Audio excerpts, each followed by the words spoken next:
ഡോളോ പാമ്പാട്ടി ഇന്ന് വന്നേ. നമസ്കാരം സാർ. എന്നാ 10 രൂപ. Thank you sir. ഇനി പാമ്പാട്ട്. പാമ്പാട്ടാനോ? പിന്നെ മാവാട്ടാനോ തന്നെ വിളിച്ചു വരുത്തിയേ. അതല്ല 10 രൂപയ്ക്കൊന്നും പാമ്പാട്ടാൻ പറ്റില്ല, 100 രൂപ വേണം. 100 രൂപയോ? ആ ശരി, കുഴപ്പമില്ല, കാണാൻ കൊതിയായിട്ടാ. നീ തുടങ്ങിക്കോ, പൈസ തരാം. ഓക്കെ സാർ, തുടങ്ങാം. ഇതിനകത്ത് പാമ്പുണ്ടല്ലോ അല്ലേ? അയ്യോ ഉണ്ട് സാർ.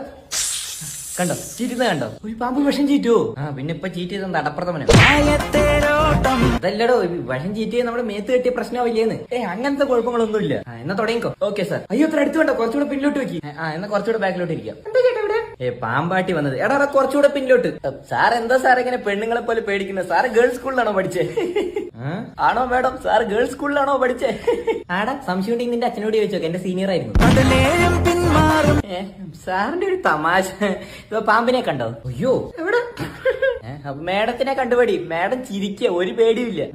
നീ ആട്ടാട്ട്. തുടങ്ങാം. കഴിഞ്ഞു. അയ്യോ അയ്യോ. സാറൊരു കഴങ്ങൻ. മേഡത്തിനെ സമ്മതിച്ചു. മേഡം തുടങ്ങുമ്പോ തൊട്ട് ഇപ്പോഴും ചിരിച്ചോണ്ടിരിക്കുക, പേടിയേ ഇല്ല. എങ്ങനെ ചിരിക്കാതിരിക്കാൻ? ലൈഫിൽ ആദ്യമായിട്ട് ഇത്രയും ചെറുത് കാണുന്നേ. ഇത്രയും വലിയ പാമ്പിന് മേഡം പൊളിയാ, ഫാൻ അയിനെ. 200 രൂപ. അയ്യോ മേഡം 100 രൂപ വേണ്ടു. ഞാൻ പാമ്പിനെ കണ്ടാ ചിരിച്ചെന്ന് വിചാരിച്ചോ? 100 രൂപയ്ക്ക് ഷെഡ്ഡി മേടിച്ചിട്ട്